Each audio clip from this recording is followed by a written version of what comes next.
supaya tidak jadi fitnah ya teman-teman ya. Kita bacakan langsung dari sumbernya. Dari Okezone, dijerat pasal TPPU. Nikita Milyani sebut dakwaan JPU sebagai halusinasi. Baca aja ya.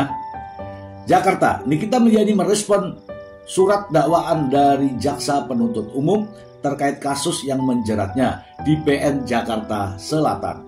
Menurut Nikita, dakwaan yang dilontarkan JPU adalah halusinasi dan bualan belaka. Nikita menuduh banyak hal fiktif yang dilontarkan JPU.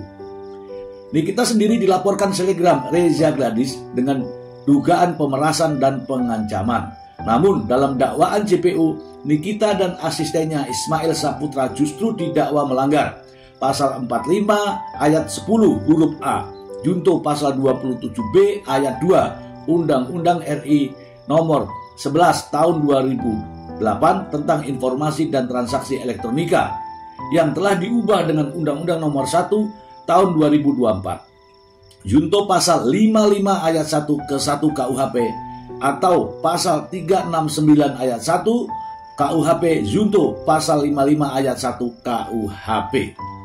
Kemudian Nikita juga didakwa dengan pasal 3 Undang-Undang nomor 8 tahun 2010 tentang pencegahan dan pemberantasan tindak pidana pencucian uang junto pasal 55 ayat 1 ke 1 KUHP. Ini adalah halusinasi yang mulia karena banyak sekali, ujar Nikita yang kemudian dipotong hakim ketua. Sebentar ya, apapun itu isinya, saudara sudah mengerti isinya? Tanya hakim. Nikita mengaku sudah memahami sebagian isi dakwaan, namun sebagian lainnya banyak poin yang dirasa tak sesuai fakta. Kalau identitas saya yang dipertanyakan betul, tapi isinya saya tidak melakukan tindak pidana kekerasan, apalagi pencucian uang yang dibicarakan oleh JPU. Isinya kebanyakan fiktif yang mulia, lanjut Nikita. Hakim lalu menyarankan Nikita untuk melakukan pembuktian dalam proses persidangan selanjutnya. Dia menilai Nikita terlalu berbelit saat ditanya apakah memahami isi dakwaan tersebut. Menurut saudara, isinya fiktif atau apapun itu, tapi sudah mengerti ya, ujar hakim ketua. Iya, saya mengerti, sebagian saya mengerti, sebagian tidak, jawab Nikita. Selaku terdakwa, Nikita pun menegaskan bakal mengajukan eksepsi atau nota keberatan atas dakwaan tersebut. Saya sudah tahu saya akan melakukan eksepsi karena semua yang dibicarakan oleh JPU adalah bualan. Banyak sekali kata-kata yang dihilangkan, ungkapnya. Hakim kembali meminta Nikita Milyani untuk melakukan hal tersebut sesuai jadwal sidang yang sudah ditentukan. Sidang kasus dugaan pengancaman dan pemerasan terhadap Dr. Reza Gladys sendiri akan digelar pada 1 Juli mendatang. Namun, nanti ada waktunya. Silahkan. Kalau saudara akan menggunakan eksepsi atau keberatan, kalau belum siap, kita akan kasih waktu, ungkap hakim ketua. Baik teman-teman, kita bahas ya terkait dengan informasi ini ya. Nikita Milyani ya mengatakan bahwa apa yang dibacakan oleh jaksa, yaitu dakwaan, itu sebagai halusinasi. Halusinasi itu apa? Halusinasi itu tidak ada, diada-adakan. Itu namanya halusinasi. Oke, terlepas dari itu semua, jaksa tugasnya adalah membacakan dakwaan. Dakwaan itu berasal dari mana? Dari berkas perkara yang dikirimkan atau diserahkan dari pihak penyidik ke kejaksaan. Kemudian dihimpun atau dianalisa. Kemudian dibuatlah sebuah dakwaan. Dan dakwaan itu dibacakan di depan terdakwa Nikita Milyani.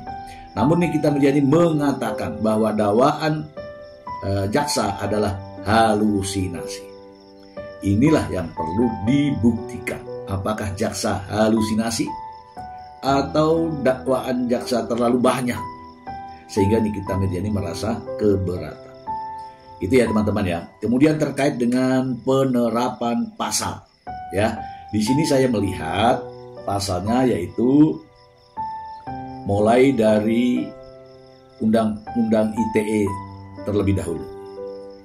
yaitu adanya ancaman, ya, ancaman membuka rahasia, yaitu pasal 27B ayat 2.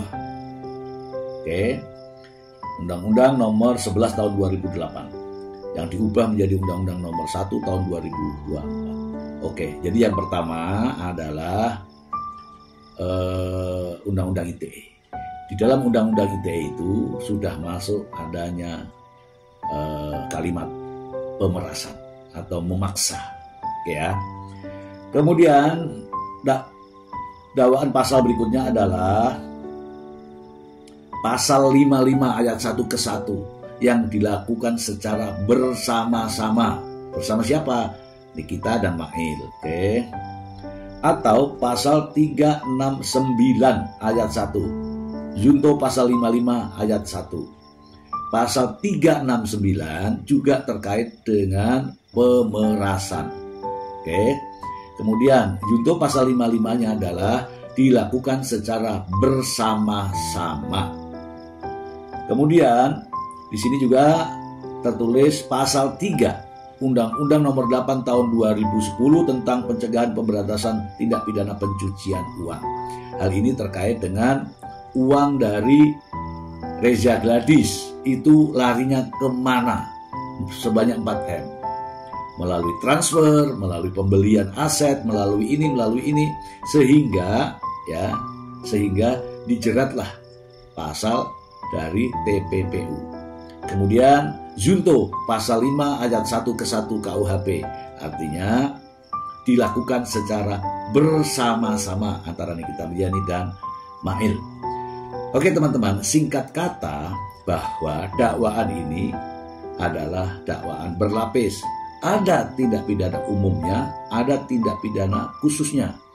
Ada tindak pidana KUHP yaitu 369 KUHP dan juga ada Undang-Undang ITE dan TPPU. Oke teman-teman, selanjutnya inilah pasal yang diterapkan. Di depan itu kasih Undang-Undang ITE terlebih dahulu karena ancamannya yang paling tinggi. Kemudian diurut dengan pasal pemerasan.